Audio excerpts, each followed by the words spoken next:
আমি এই মুহূর্তে আপনাদের সামনে কথা বলতে এসেছি সেনাপ্রধান এবং সাবেক প্রধানমন্ত্রী বেগম খালেদা জিয়ার সাক্ষাতের তাৎপর্য কি এই প্রসঙ্গটি নিয়ে। আপনারা ইতিমধ্যেই গণমাধ্যমের কল্যাণে জেনে গেছেন যে সেনাপ্রধান জেনারেল ওয়াকারুজ্জামান এবং বাংলাদেশের সাবেক প্রধানমন্ত্রী বেগম খালেদা জিয়ার মধ্যে সাক্ষাৎ হয়েছে বৃহস্পতিবার রাতে। সংবাদে প্রকাশ যে বৃহস্পতিবার রাত 8:30টায় বেগম খালেদা জিয়ার গুলশানের বাসভবন ফিরোজায় জেনারেল ওয়াকারুজ্জামান সস্ত্রীক প্রবেশ করেন এবং প্রায় 1.25 ঘন্টা ব্যাপী সেখানে বৈঠক করেন, আলাপ করেন। বলা হচ্ছে যে খালেদা জিয়ার স্বাস্থ্যের খোঁজ খবর নিতে তিনি খালেদা জিয়ার বাসভবনে গেছেন। হ্যাঁ, এ কথা সত্য যে বেগম খালেদা জিয়া অসুস্থ। তিনি খুব শীঘ্রই দেশের বাইরে যাচ্ছেন চিকিৎসার জন্য। পূর্ব নির্ধারিত ডেট যেটি জানা যায় যে 7 জানুয়ারি তিনি লন্ডনের উদ্দেশ্যে ঢাকা ত্যাগ করবেন। ঢাকা ত্যাগ করবার 5 দিন আগে সেনাপ্রধান জেনারেল ওয়াকারুজ্জামান সাক্ষাৎ করলেন। শুরুতেই যেটি বলা দরকার যে এই সাক্ষাৎটি অফিসিয়াল ছিল নাকি ব্যক্তিগত ছিল, কারণ সাক্ষাৎ প্রশ্নে এসছে যে সস্ত্রীক তিনি সাক্ষাৎ করেছেন। তার স্ত্রী, সেনাপ্রধানের স্ত্রী বেগম শাহরানাজ কমলিকা জেনারেল ওয়াকারুজ্জামানের সাথে ছিলেন। তাহলে কি এটি অফিসিয়াল সাক্ষাৎ, কিংবা সেনাবাহিনী প্রধান কোন রাজনৈতিক দলের সাথে কি সাক্ষাৎ করেন, দলীয় প্রধানের সাথে সাক্ষাৎ করেন? আমরা তো সাধারণত দেখি না, সচরাচর দেখি না।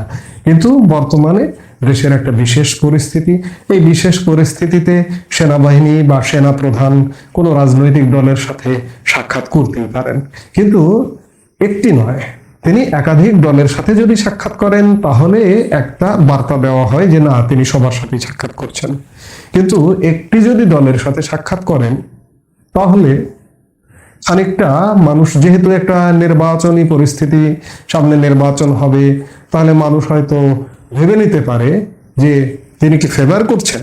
বিষয়গুলো এমন, আমরা এটিকে চিকিৎসা বা স্বাস্থ্যের খোঁজখবর নেওয়ার বিষয় হিসেবেই দেখতে চাই। কিন্তু ওই যে প্রশ্ন হচ্ছে যে এটি অফিসিয়াল নাকি ব্যক্তিগত, কারণ তার স্ত্রী সঙ্গে ছিলেন। স্ত্রী তিনি হচ্ছেন সেনা প্রধানের স্ত্রী, বেগম খালেদা জিয়া সাবেক সেনা প্রধানের স্ত্রী। সেই সুবাদে সাক্ষাৎ করতেই পারেন বা ব্যক্তিগতভাবে সাক্ষাৎ করতে পারেন। আবার আরেকটি বিষয় যে সেনা প্রধান জেনারেল ওয়াকারুজ্জামানের স্ত্রী সাবেক প্রধানমন্ত্রী আরেকজন, যিনি অতি সম্প্রতি ক্ষমতা থেকে ছেড়ে চলে গেছেন, শেখ হাসিনার আত্মীয়টা বলা যায় দূর সম্পর্কেরই আত্মীয়, কারণ দূর সম্পর্কের ফুফা একসময়ের সেনা প্রধান জেনারেল মোস্তাফিজের কন্যা এই জেনারেল ওয়াকারুজ্জামানের স্ত্রী বেগম শাহরানাজ কমলিকা। সেই জায়গা থেকে এটি আসলে কিসের সাক্ষাৎ? কারণ শেখ হাসিনার তো বোন হন, ফুফুতো বোন। সেই জায়গায় খালেদা জিয়ার সাথে সাক্ষাৎ করছেন। এখানে কি থাকতে পারে? অনেক কিছুই থাকতে পারে, কারণ হচ্ছে সাক্ষাতের ভেতরের খবরগুলো জানা যায় না। অনেক সময় এমন হয় যে দ্বিপাক্ষিক সাক্ষাৎ, সেখানে খালেদা জিয়ার উপদেষ্টা একজন মেজর জেনারেল অবসরপ্রাপ্ত ফজলে এলাহি ছিলেন এবং গণমাধ্যমকে জানিয়েছেন বিএনপির মিডিয়া উইংয়ের সদস্য সাইরুল কবির খান। ইন্টারনাল কি কথা হয়েছে বা কি কথা হতে পারে, অনেক অন্তর্নিহিত বিষয়গুলো আসলে গণমাধ্যমে আসে না। তো আমি এটিকে ব্যক্তিগত সাক্ষাৎ হিসেবেই দেখতে চাই। এবং সাথে রাজনীতিও থাকতে পারে, রাজনৈতিক আশ্বস্ততার ব্যাপার থাকতে পারে। আওয়ামী লীগ চলে গেছে, এখন দেশে ক্রিয়াশীল রাজনৈতিক দলগুলো আছে। ইতিমধ্যে জামাত এবং বিএনপির মধ্যে ঠোকাঠুকি লেগে গেছে। হতে পারে সেনাপ্রধান খালেদা জিয়াকে আশ্বস্ত করতে পারেন যে না, ভোটে যে নির্বাচিত হবে সেই ক্ষমতায় যাবে, বিশেষ কাউকে বা বিশেষ কোনো দলকে ক্ষমতায় বসাবার কোনো সেনাবাহিনীর ইচ্ছে নেই। কারণ সেনাবাহিনী প্রধান জেনারেল ওয়াকারুজ্জামান বছরের প্রথম দিন দেশের প্রধান জাতীয় দৈনিক প্রথম আলোর একটি সাক্ষাৎকারে কিছু রাজনৈতিক কথাও বলেছেন। যেমন তিনি একদম খোলাসা করেছেন এবং কমিটমেন্ট করেছেন যে সেনাবাহিনীর রাজনীতিতে হস্তক্ষেপ করবে না, অর্থাৎ সেনাবাহিনীর এই যে দেশের ক্রান্তিকালে ক্ষমতা নেবার কোনো সম্ভাবনা নেই। তিনি আরেকটি কথা বলেছেন সংস্কারের প্রশ্নে, যে রাষ্ট্রপতি প্রধানমন্ত্রীর ক্ষমতার ভারসাম্যের প্রয়োজন আছে।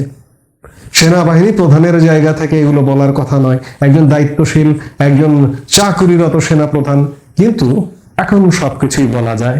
এবং আরো কিছু, যেমন সেনা প্রধান সাধারণত আমরা কখনো গণমাধ্যমে সাক্ষাৎকার দিতে দেখিনি, কিংবা সেনাবাহিনীর কখনো প্রেস ব্রিফিং করতে সেই অর্থে দেখিনি বললেই চলে। কিন্তু সব রেওয়াজ ভেঙে সেনাপ্রধান দেশি বিদেশি গণমাধ্যমে সাক্ষাৎকার দিচ্ছেন। তিনি প্রথম রয়টার্সকে একটি সাক্ষাৎকার দিয়েছিলেন, এরপরে বিভিন্ন গণমাধ্যমে সাক্ষাৎকার দিয়েছেন, প্রথম আলোয় সাক্ষাৎকার দিলেন, এবং সেনাবাহিনী থেকে প্রেস ব্রিফিং করা হচ্ছে বিভিন্ন সময় নিয়ে, আইএসপিআর থেকে নিয়মিত বিজ্ঞপ্তি দেওয়া হচ্ছে। এখন আসলে আগের যে রেওয়াজগুলো, সেই রেওয়াজগুলো আসলে নেই, রেওয়াজগুলো ভেঙে গেছে যেভাবেই হোক। তো সবকিছু মিলিয়ে খালেদা জিয়ার সঙ্গে সাক্ষাৎ সেনা প্রধানের এটি নিঃসন্দেহে তাৎপর্যপূর্ণ। অবশ্যই হয়তো অনেক কিছু জানা যায় না, কিন্তু ভেতরে এমন কিছু অন্তর্নিহিত ব্যাপার আছে যে রাজনীতির জন্য সেগুলো গুরুত্বপূর্ণ। স্বাস্থ্যের খবর নেওয়া, সেই সঙ্গে নিশ্চয়ই রাজনৈতিক আলাপও হয়েছে। আরেকটি জিনিস, শেখ হাসিনার হবুত বোন সঙ্গে গেছে। এখানে কি রাজনৈতিক হবুত বোনও কি কোনো আলাপ করলেন, আলাপের জায়গায় থাকলেন? এই প্রশ্নগুলো আসে। এবং একই সাথে এই যে সাম্প্রতিক সময়ে রাজনৈতিক স্ট্যাবিলিটি দিন দিন যেন কমছে। এমনি অরাজনৈতিক সরকার দেশ পরিচালনা করছে, কিন্তু মাঠে ক্রিয়াশীল আছে বিভিন্ন রাজনৈতিক দল। বিএনপির সাথে দূরত্ব বাড়ছে অন্য সবার, কারণ বিএনপি হচ্ছে এই মুহূর্তে ক্রিয়াশীল রাজনৈতিক দলগুলোর মধ্যে প্রধান রাজনৈতিক দল। যেহেতু আওয়ামী লীগ মাঠে নেই, সেই জায়গা থেকে বিএনপি যে মত দেবে, যে কথা বলবে, সেটি কিন্তু গ্রহণযোগ্য। আমরা এই যে ক্রান্তিকালে দেখলাম, বারবার দেখলাম, সব রাজনৈতিক দল, ছোটখাটো রাজনৈতিক দল, অনুল্লেখযোগ্য রাজনৈতিক দলগুলো একদিকে লাফিয়ে ঝাঁপিয়ে পড়ছে, কিন্তু বিএনপি সেখানে বাদ সেধেছে। এই বাদ সাধবার কারণে আমরা অনেক কিছু রক্ষা পেতে দেখলাম। তো সেই জায়গা থেকে সেনাপ্রধান কি খালেদা জিয়াকে আশ্বস্ত করতে গেছেন যে আপনারা ঠিক আছেন, সঠিক পথে আছেন, আপনাদের সঙ্গে আমরা আছি। এবং এই মুহূর্তে জামাত নিয়েও, জামাতের নানা রকম ভূমিকা নিয়ে, ৭১-এর ভূমিকা নিয়েও বিএনপি সরব, সব নিয়েও কি কথা হয়েছে বা কথা হচ্ছে?